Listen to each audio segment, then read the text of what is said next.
안녕하세요. 오늘도 사연살롱을 찾아주셔서 감사합니다. 저는 결혼 7년 차 만에 이혼을 겪게 된 40살 서진이라고 합니다. 라디오에 사연을 보내는 건 처음이라 망설이다가도 언젠가는 한 번쯤 꺼내고 싶었던 이야기라 이렇게 글을 씁니다. 저로서는 감당하기 무척 어려웠던 일들을 지나왔고 그 시간들이 지나 정신적으로나 생활적으로나 안정을 찾고 나니 이제서야 제 지난 시간들을 제대로 돌아볼 수 있게 된 것 같거든요. 저는 한 사람을 믿고 가정을 지키기 위해 오랜 시간을 썼습니다.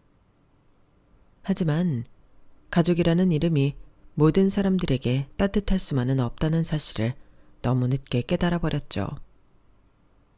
제가 오랜 시간 공들여 쌓아 올린 모든 것들은 정말 갑작스럽게 어느 날 한 번에 산산조각 나버렸어요. 그땐 정말 머릿속이 하얘졌지만 반면 묘하게 차분해지기도 하더군요.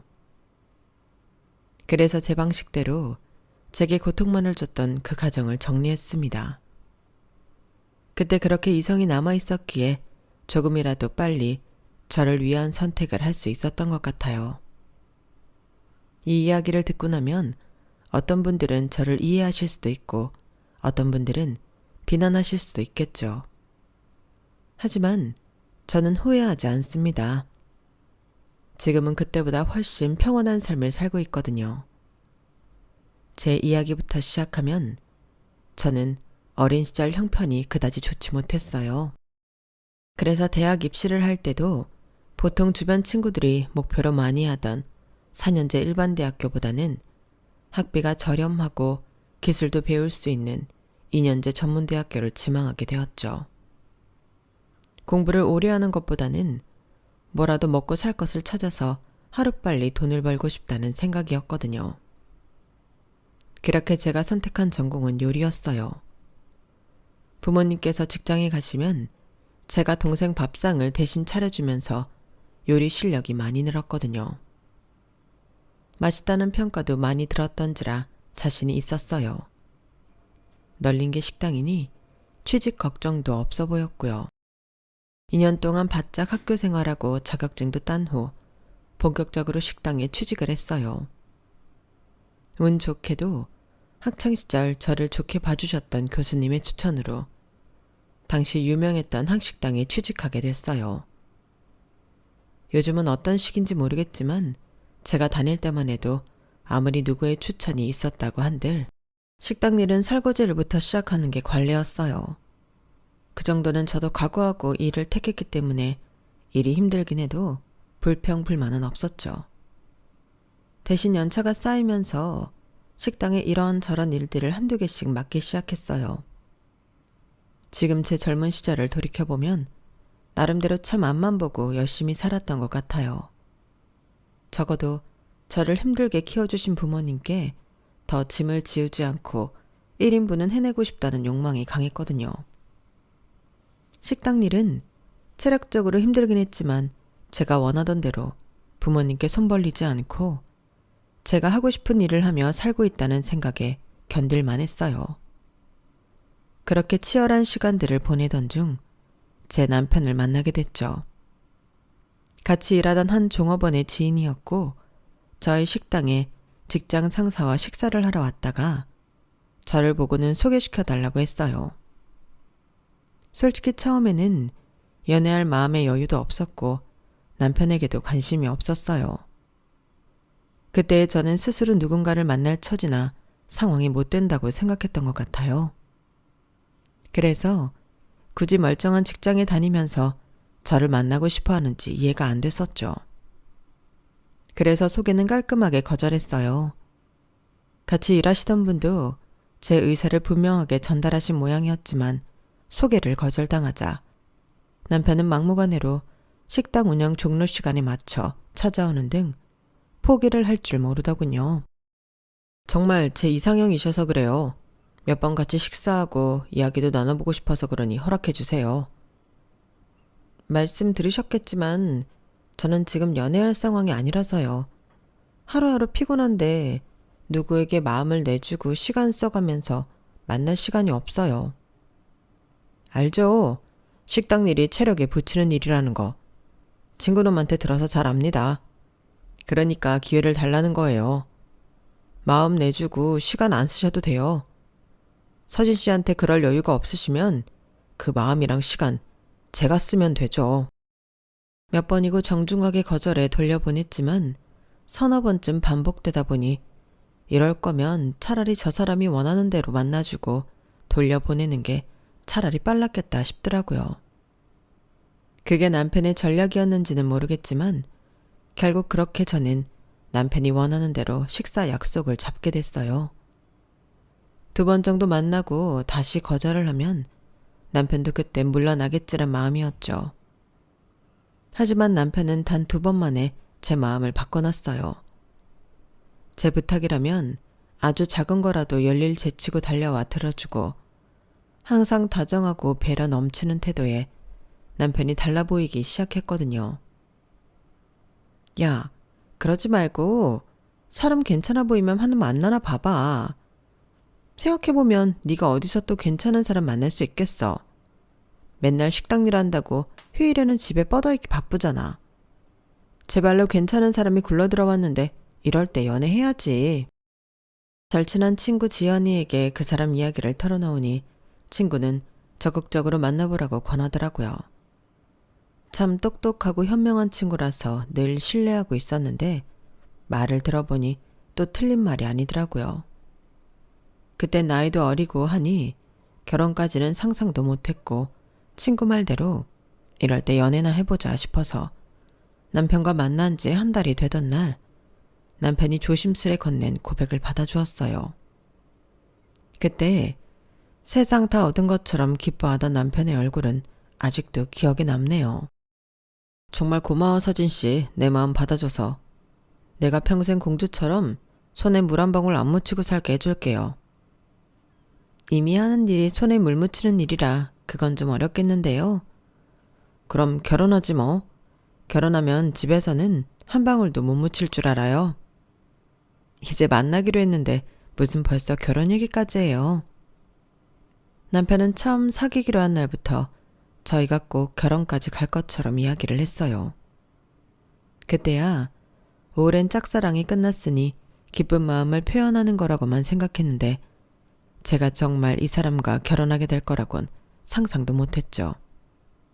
그도 그럴 것이 남편과 사귀기 시작한 이후로도 제 삶은 더 바빠졌으면 바빠졌지 더 한가해지지는 않았거든요. 남편은 연애하는 동안 내내 저와 했던 약속을 잊지 않고 지켜줬어요.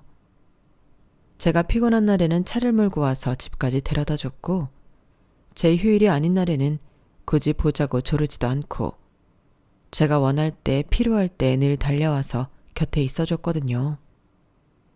그렇게 함께 보내는 시간이 길어질수록 신뢰는 깊어져 갔고 늘 한결같은 사람이라는 생각에 결혼을 한다면 이런 사람과 하고 싶다는 생각이 들더라고요. 그래서 저도 돈을 정말 열심히 모았어요.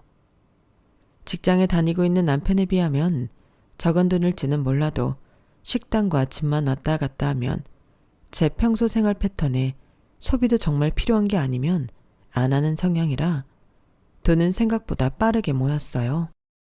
남편과 결혼에 필요한 돈도 적당히 모였고 그걸 다 제하고도 1억 원 정도가 모였을 때쯤 저는 남편과 결혼을 하게 됐어요. 저희가 연애한 지 4년쯤 되던 해였죠. 김서진, 하도 일만 해서 걱정했는데 잘 됐다. 결혼 정말 축하해. 그렇게 함께 일하던 분들과 몇 안 되는 친한 친구들의 축복 속에 무사히 결혼식을 올렸어요.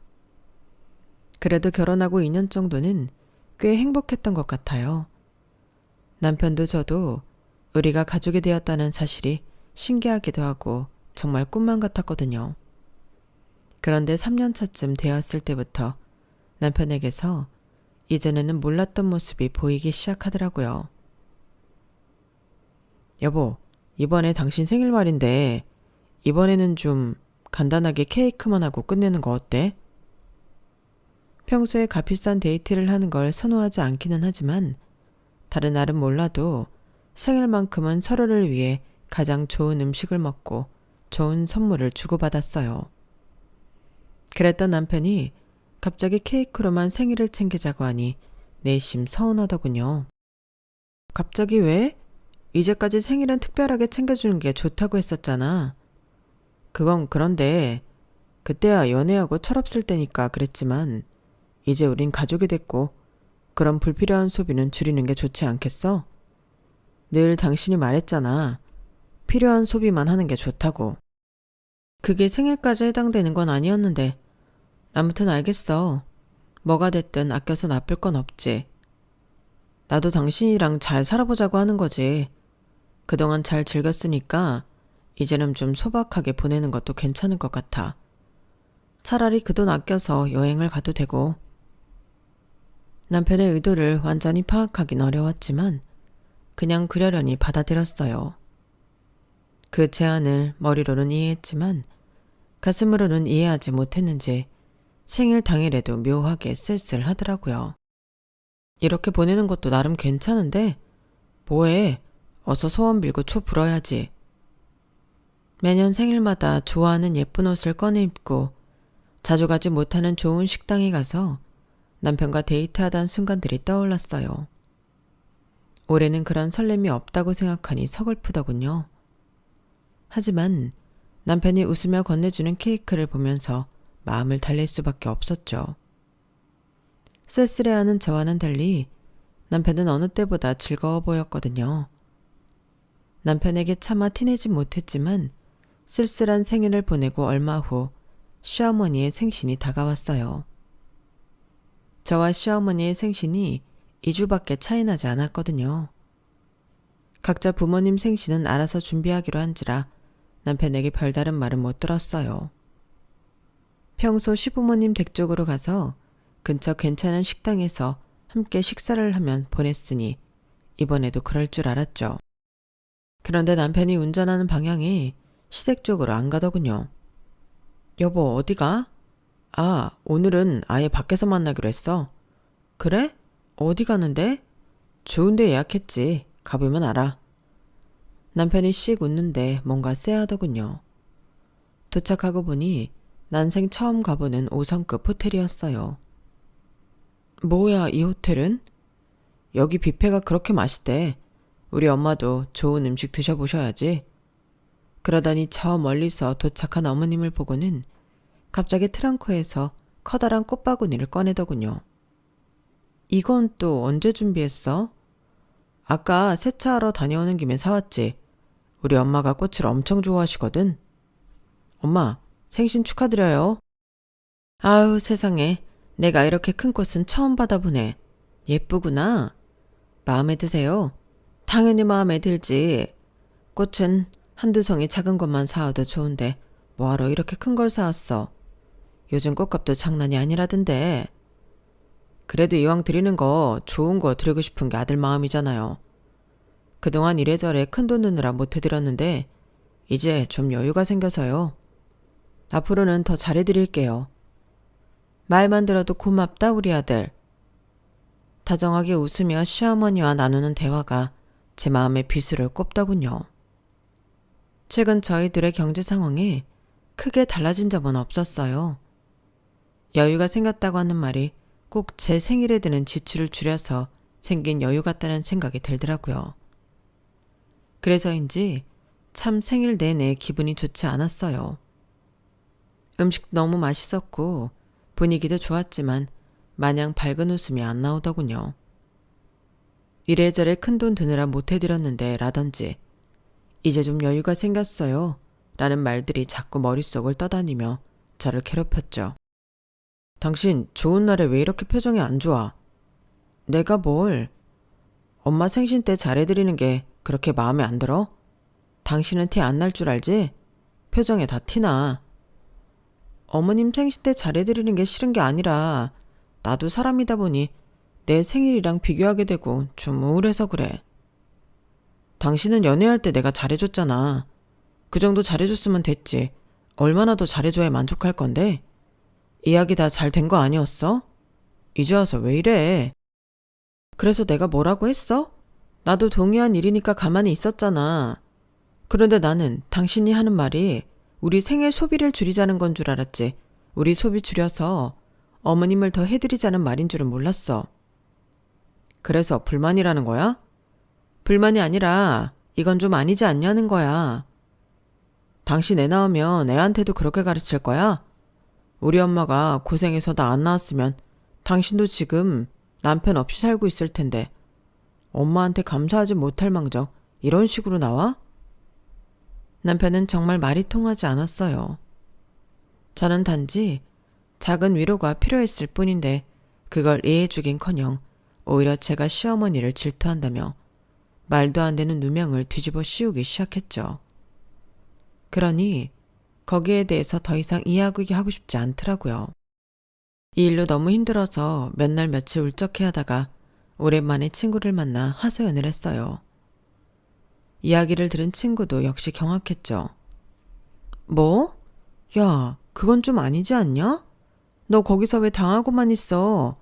이런 건 확실하게 싸워서 의견 피력해야지. 나도 그러려고 했는데 막무가내로 나보고 시어머니 질투하는 거냐고 그러는데 더 이상 무슨 말을 하겠어? 차라리 말을 말지. 뭐야? 원래 그렇게 효자였어? 연애할 땐 이런 거 없었잖아. 너밖에 모르던 사람이 왜 그래? 그러게. 그땐 그렇게 효자인지 몰랐는데 나랑은 이제 결혼했으니 예전처럼 투자할 가치가 없나 보지. 야, 넌 또 무슨 말을 그렇게 해. 결혼하고 한동안 잘 사는 줄 알았더니 그런 일이 다 생기네. 진짜 어이없다. 그 오빠 안 되겠네. 나중에 그런 일 생기면 또 말해. 내가 누구냐? 변호사잖아. 내가 너보다는 말 잘할 수 있으니까 잘 이야기해 볼게. 그래, 똑똑한 친구들이 참 든든하긴 하다. 나 빈말하는 거 아니야. 힘든 일 생기면 꼭 불러. 알겠지? 그래, 알았다니까. 그래도 네 덕에 웃는다. 그날 든든하게 제 편을 들어주는 지연이 덕분에 억울했던 감정이 겨우 녹아내렸어요. 누군가 제 편이 있다는 것만으로도 기분이 괜찮아지더라고요. 하지만 기분이 괜찮아진 것과는 별개로 남편에 대한 의문이 들기 시작한 건 멈출 수 없었어요. 남편이 그날 보여준 태도는 연애 때라면 상상도 못할 만큼 차가웠고 거의 다른 인격처럼 느껴지기까지 했거든요. 그날 이후로는 어머님 생신에 대한 이야기는 서로 일절 꺼내지 않았어요. 몇 달 뒤 있었던 남편의 생일도 제 생일과 똑같이 소박하게 보내고 나서야 남편에 대해 지나친 오해는 하지 않는 게 스스로 좋겠다는 판단이 들었죠. 여보, 우리 생일날 외식 안 하고 모은 돈 말이야. 그걸로 이번 주말에 여행이나 한번 다녀오면 어떨까? 여행? 어디로? 당신 맨날 고생스럽게 일하는데 큰 욕조 있고 바다도 보이는 편안한 호텔 가서 같이 푹 쉬다 오는 거 어때? 너무 좋지. 안 그래도 요즘 그런데 너무 가고 싶었는데 잘 됐다. 내가 미리 봐놓은 곳이 있거든. 예약해 놓을게. 주변에 맛집까지 싹 알아봤으니까 맛있는 거 먹으면서 돌아다니고 쉬자. 좋아. 이게 얼마만이야? 신혼여행 이후로 처음인 것 같은데? 그치? 바쁘게 살다 보니 그렇게 됐네. 오랜만에 가는 여행이니까 더 알차게 놀다 오자. 고마워 여보. 남편이 예약한 곳은 예전에 함께 즐겨보던 TV 여행 프로그램에 나왔던 곳이었어요. 그때 지나가듯 저런 곳에 가서 피로 풀고 오고 싶다고 말한 적이 있는데 그걸 기억해뒀다가 예약한 모양이었어요.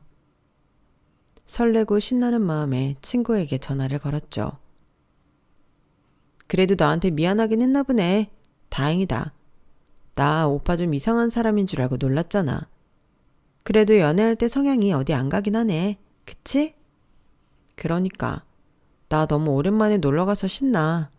이번 주는 아무리 힘들어도 버틸 수 있을 것 같아. 친구도 안심하며 기뻐해 주더군요. 들뜬 마음으로 기다리니 생각보다 여행 날은 금방 다가왔어요. 잔뜩 신단 마음에 입을 일 없던 나시 원피스를 꺼내 입고 짐 정리를 마무리하는데 남편이 고민되는 얼굴로 제 옆에 서성거리더군요. 여보, 근데 그런 옷은 좀 그렇지 않아? 뭐가? 안 예뻐? 아니, 그게 아니라 이런 옷은 노출이 좀 있다 보니까. 그냥 일반적인 민소매인데 무슨 노출이 있다는 거야. 뭐야, 나 단속해? 처음엔 남편이 농담 비슷한 걸 하는 줄 알고 웃어 넘겼어요. 하지만 남편의 얼굴은 여전히 심각했죠. 내가 보기엔 괜찮긴 한데 우리 엄마가 보시면 좀 옛날 분이라 결혼한 여자가 이런 옷 입는 걸 안 좋게 생각하셔서. 잠깐만, 그게 무슨 소리야? 어머님? 어머님이 여기서 왜 나와? 오늘 우리 여행 간다며? 설마 시댁에 들렀다 가는 거야? 아니, 들렀다 가긴. 엄마는 아빠랑 따라오신대. 가서 만나기로 했어. 그니까 그게 무슨 소리냐고. 우리 둘이서 여행 가기로 한 거 아니었어? 순간 설레던 마음은 찬물을 뿌린 것처럼 가라앉고 눈앞이 깜깜해지는 기분이었어요. 미안해하기는커녕 아무렇지도 않은 듯 이야기하는 남편 태도도 너무 황당했고요. 처음엔 그럴까 했는데 저렇게 좋은 숙소 가는데 또 엄마를 놓고 가는 게 죄책감이 들어서. 엄마도 저런 데 많이 가보고 싶어 하셨거든. 이왕 좋은 데 가는 거 가족들 데려가서 한 명이라도 더 같이 즐기면 좋은 거잖아. 당신은 진짜 내 생각은 안 해? 당신이 둘만 간다고 해서 내가 얼마나 들떴는데, 옷도 시원하고 예쁜 옷들만 챙겼는데 시부모님이랑 가면 이렇게 옷부터 단속을 당하는 게 며느리들 현실이잖아. 그런데도 나보고 다 같이 여행을 가자는 소리가 나와? 제발 화부터 내지 말고 좋게 생각해봐. 이럴 때 아니면 언제 당신이 우리 식구들이랑 다 같이 여행을 가겠어? 그 옷들이 냅뒀다가 나랑 둘이 다닐 때 입으면 되고. 좋은 숙소 잡았는데 우리 둘만 노는 것보단 가족 데려가는 게 속이 편하잖아. 좋은 추억도 생기고. 그건 당신 입장이지. 내가 한 번이라도 우리 둘 쉬기로 한 날 우리 가족 부른 적 있어? 아무리 가족이 생각났어도 그럼 시부모님 모시고 가는 날은 따로 정하던가 했어야지. 진짜 속 좁게 이럴래? 당신 원래 이거밖에 안 되는 사람이었어?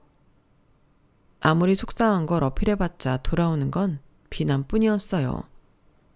미안해하기는커녕 속이 좁다던가 이기적이라는 둥 저에 대한 비난만 돌아오니 사과를 받아도 금방 기분이 안 풀릴 판에 정말 힘들더라고요. 그래도 그때마다 버틸 수 있었던 건 제 친구 덕분이었어요. 여행 잘 갔다 왔어? 엄청 기대했었잖아. 그게 이번에 시댁 식구들도 같이 다녀와서 그렇게 편하진 않았어. 응? 남편이랑 둘이 간다면서? 내 말이 그 말이야. 우리끼리 좋은 데 가는 게 마음에 걸려서 불렀다나. 근데 그걸 당일에 얘기하더라고. 뭐? 그런 건 확실하게 짚고 넘어가야지. 뭐 그런 경우가 다 있어? 그러게 말야.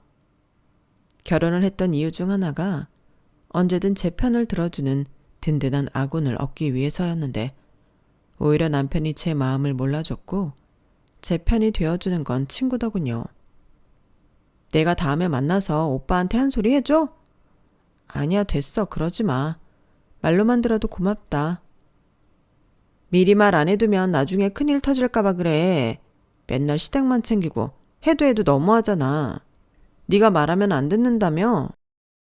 그렇긴 한데 또 괜히 이걸로 싸운다는 게 체력 소모도 심하고 보통 일이 아니더라.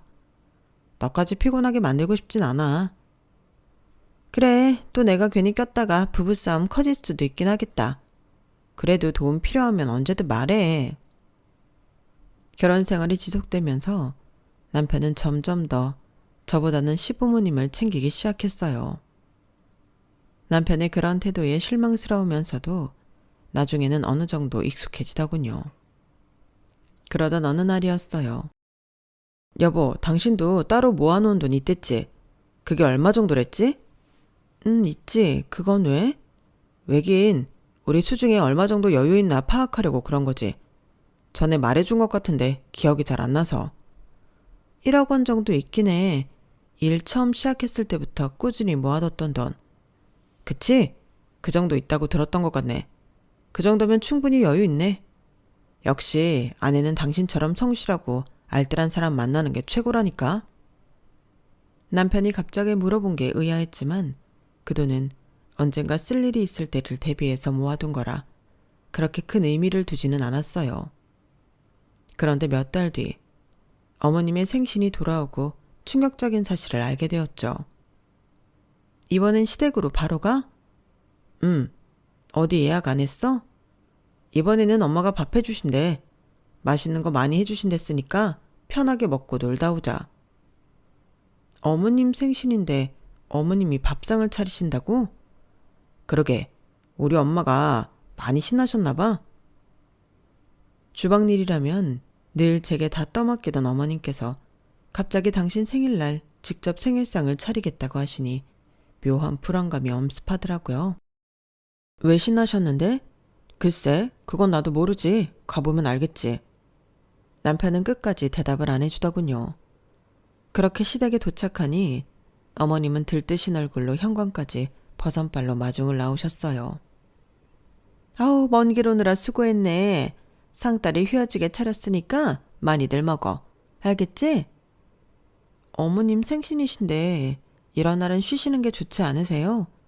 생신상을 직접 차리신다고 해서 좀 놀랐어요. 다 나도 자식들한테 받은 게 있는데 잘해줘야지. 늘 그렇게 받기만 해서야 되겠니? 기분 좋아하시는 모습은 보기 좋았지만 이상하게 자꾸만 불안하더라고요. 남편도 내내 그런 어머님을 보며 흐뭇한 미소를 지었고요. 식사를 마친 뒤 한참이 지났는데도 생일에 관해 별다른 언급 없이 대화가 오갔어요. 그래서 남편에게 물었죠. 여보, 어머님 선물은 준비했지? 아, 선물? 이번엔 그런 게 필요 없지. 그게 무슨 소리야? 이미 내가 드렸어. 벌써 드렸다고? 지난번에 엄마랑 둘이 데이트하고 온다고 했잖아. 그날 미리 드렸어. 뭐 드렸는데? 며느리는 모르는 거냐? 아, 어차피 나중에 알게 될 거라서 미리 말 안 했어요. 엄마 자랑 좀 해보세요. 그럴까? 어머님은 신난 걸음으로 안방으로 가시더니 손에 뭔가 들고 나왔어요. 어머님이 들고 온 건 차키였어요. 글쎄, 얘가 차를 선물로 주지 뭐니? 우리 타고 다니던 차가 낡았다고 좋은 거 타고 다니라면서. 순간 저희 수중에 그럴 만한 돈이 있나 싶은 생각이 들었고, 그래서 처음에는 상태 괜찮은 중고차나 국산차 중에 뽑아드렸나 생각했어요. 하지만 가까이서 들여다보니 벤츠 로고가 박혀 있더라고요. 순간 눈앞이 캄캄해지는 느낌이 들더라고요. 그런 제 마음도 모르고 어머니께서는 마구 자랑을 하시더라고요. 내가 이따가 주차장에서 차 보여줄게. 나중에 같이 타고 놀러 가자.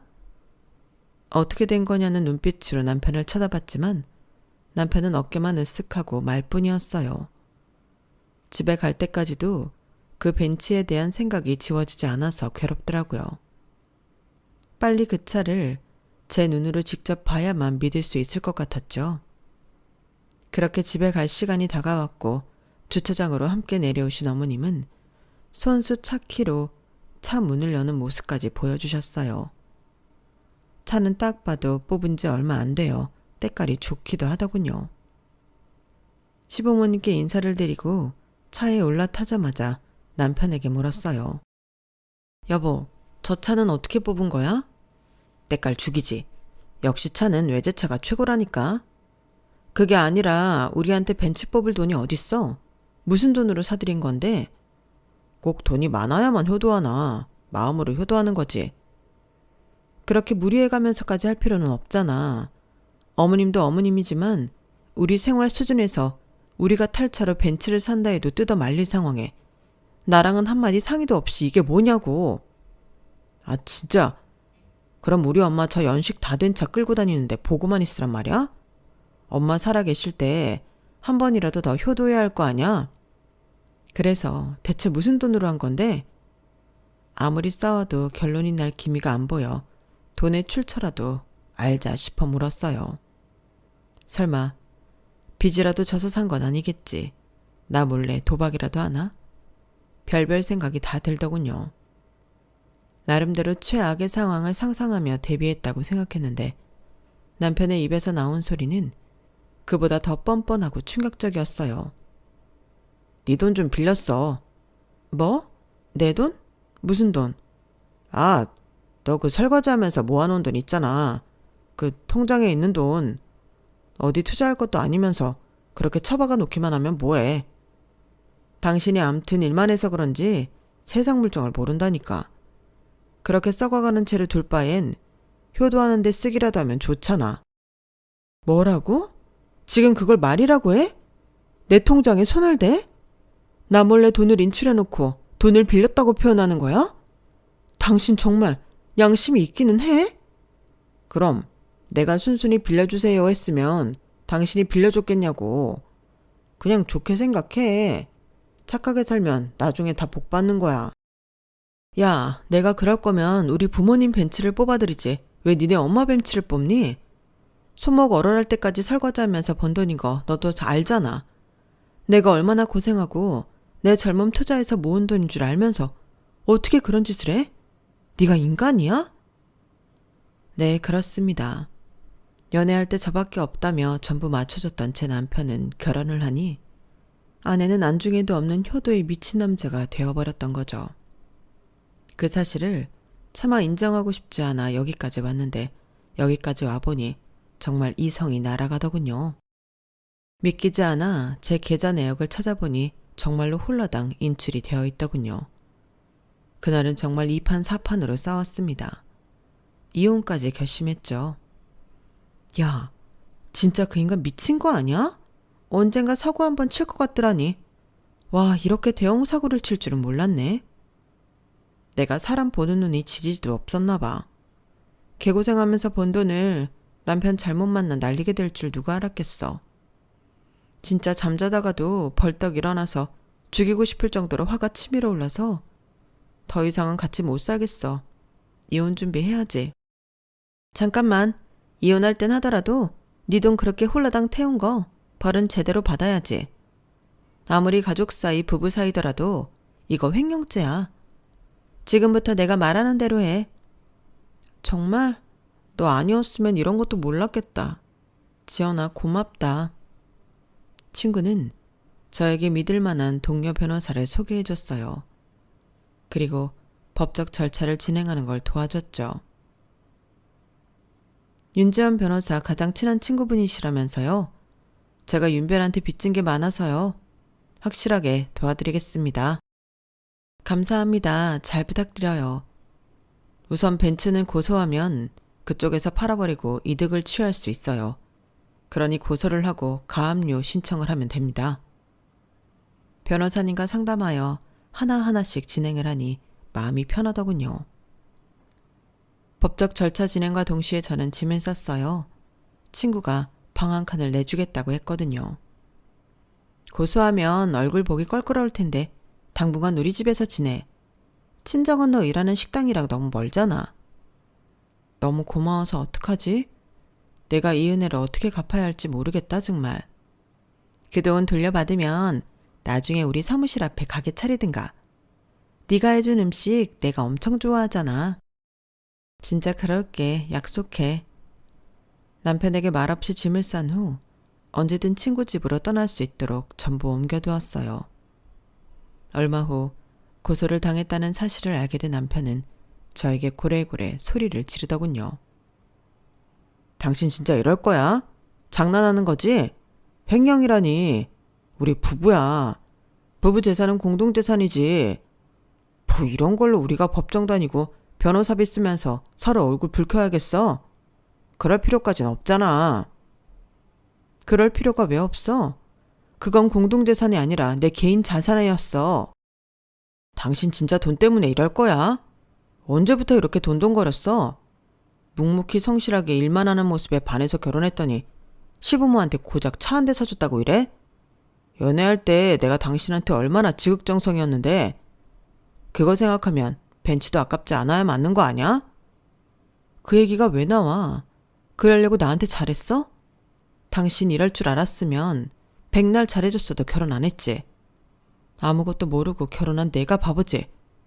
이제라도 알았으니까 다 원래대로 돌려놓을 거야. 결혼도 내 돈도. 웃기시네.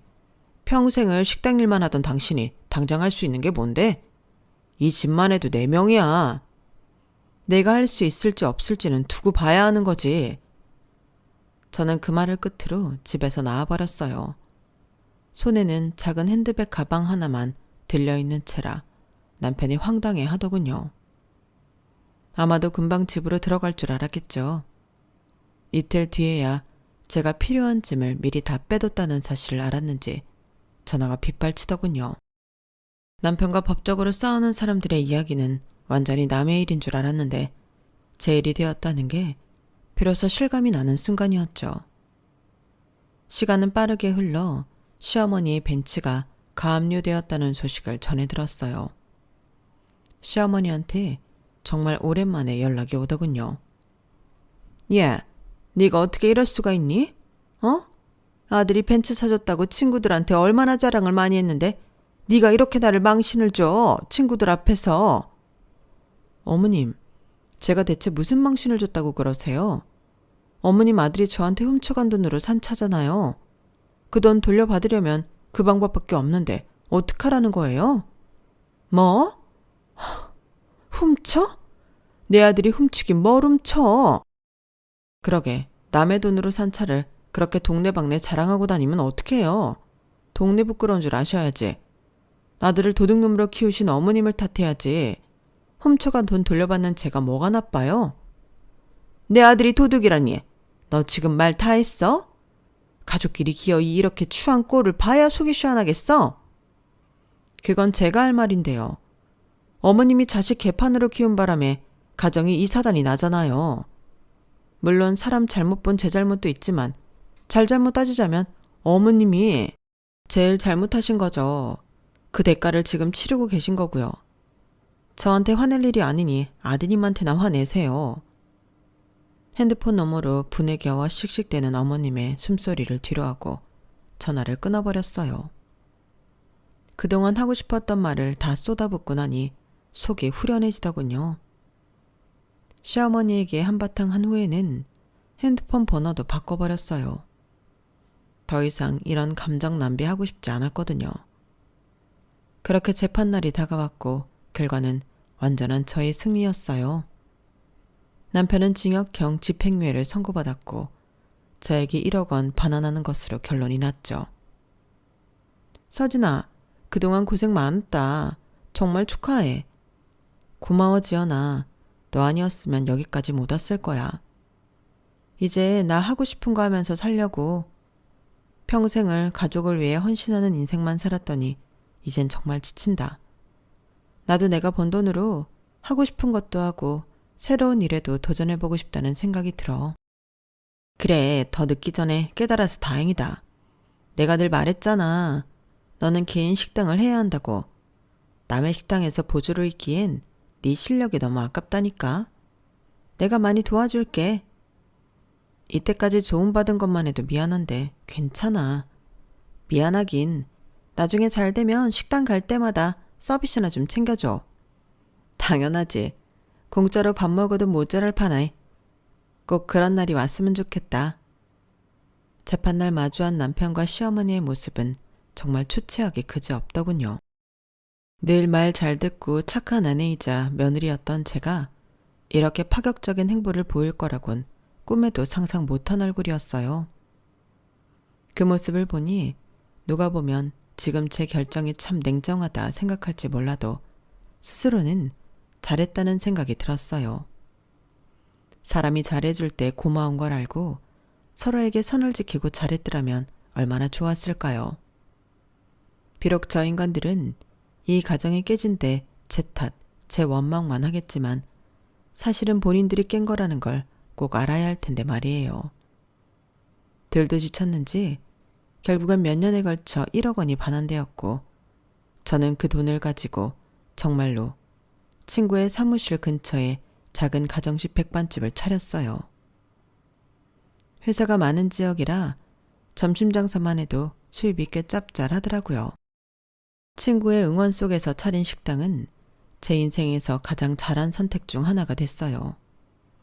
개업한 지 6개월이 지나면서 조금씩 동네 맛집으로 소문나면서 자리를 잡게 되었거든요. 몇 년 뒤에는 유명 블로거의 글에도 소개가 되면서 웨이팅까지 생겨나기 시작했어요. 배달까지 포함하니 일손이 부족해 직원들을 쓰게 되면서 사업을 늘려야겠다는 생각이 들더라고요. 그래서 저녁에 할 수 있는 장사를 생각하다가 작은 와인바를 하나 더 오픈했어요. 회사 근처니 2차로 간단한 안주와 함께 즐길 수 있는 와인바를 오픈하니 1차를 끝내고 온 회사원들로 장사가 잘 됐죠. 제가 이혼까지 성공적으로 마무리하고 안정된 삶을 살던 어느 날 친구가 갑자기 커다란 꽃바구니와 케이크를 들고 가게에 찾아오더군요. 서진아, 생일 축하해. 어머, 이게 뭐야? 왜 이렇게 큰 꽃을 사왔어? 너무 이쁘다. 아니, 갑자기 옛날 생각이 나는 거야. 남편이 네 생일날은 아는 척도 안 하더니 시어머니한테는 엄청 큰 꽃 사왔다면서. 맞아, 그랬었지. 그래서 이번 생일엔 나라도 꽃 좀 이쁜 걸로 사다 줘야겠다 싶더라고. 이제는 완전히 다른 인생을 살고 있으니까. 내가 진짜 너한테는 어떻게 은혜를 갚아야 할지 모르겠다. 그냥 지금처럼 이렇게 잘 살아주는 게 은혜 갚는 거야. 너 요즘 진짜 행복해 보여. 옛날엔 늘 우중충해 보여서 신경 쓰였는데 지금은 너무 보기 좋아. 기분이다.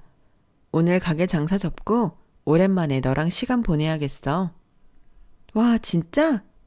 그래, 내 생일이니까 다 낸다. 가게에서 가장 비싼 술을 꺼내고 친구가 좋아하는 안주를 요리했어요. 와인 한 잔을 하면서 옛날 이야기를 하니 참, 제가 걸어온 이 길이 험난했다 싶더라고요.